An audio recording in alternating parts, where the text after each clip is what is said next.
Hello, praise Lord my dear friends. எப்படி நல்லா இருக்கீங்களா? கர்த்தராகிய இயேசு கிறிஸ்துவின் நாமத்தில் உங்களுக்கு என் அன்பின் வாழ்த்துக்கள். இன்றைக்கும் கர்த்தர் நம்மோடு சொல்லுகிற வேத வசனம் யோவான் 6 48 முதல் 51 வரை. ஜீவாப்பம் நானே. உங்கள் பிதாக்கள் வனாந்தரத்திலே மன்னாவை புசித்திருந்தும் மரித்தார்கள். இதிலே புசிக்கிறவன் மறியாமல் இருக்கும்படி வானத்திலிருந்து இறங்கின அப்பம் இதுவே. நானே வானத்திலிருந்து இறங்கின ஜீவாப்பம். இந்த அப்பத்தை புசிக்கிறவன் என்றென்றைக்கும் பிழைப்பான். நான் கொடுக்கும் அப்பம் உலகத்தின் ஜீவனுக்காக நான் கொடுக்கும் என் மாம்சமே என்றார். அருமையான தேவனுடைய பிள்ளைகளே, நம்முடைய கர்த்தராகிய இயேசு கிறிஸ்து தான் அந்த ஜீவ அப்பம்.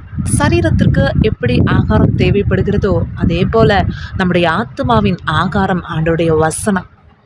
ஆண்டோடைய வசனம் தான் நம்முடைய ஆத்துமாவை திருப்தியாக்க முடியும்.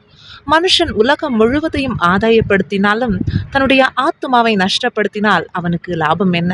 இஸ்ரவேல் மக்களுடைய வனாந்திர யாத்திரையில 40 வருஷம் அவர்கள் வானத்தின் அப்பத்தினால், அதாவது மன்னாவினால் திருப்தியானார்கள்.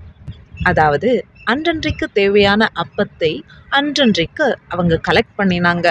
அருமையான தேவனுடைய பிள்ளைகளே, நாமும் ஒவ்வொரு நாளும் ஓட தேவனுடைய வார்த்தையை பிடித்து கொண்டு ஓடும் பொழுது வெற்றியுள்ள வாழ்க்கைய ஒரு சமாதானமாய் சந்தோஷமாய் நாம் வாழ முடியும். நம்முடைய பாவங்களுக்காக தான் கர்த்தராகிய இயேசு கிறிஸ்து சிலுவையிலே எல்லாவற்றையும் செய்து முடித்து விட்டார். நான் சுமக்க வேண்டிய தண்டனையை தான் என் இயேசு கிறிஸ்து சுமந்து தீர்த்து விட்டார் என்பதை நாம் விசுவாசிக்கும் போது அந்த ரட்சிப்பின் அனுபவத்தை நாம் பெற்றுக்கொள்கிறோம். அவருடைய பிள்ளையாக மாறுகிறோம்.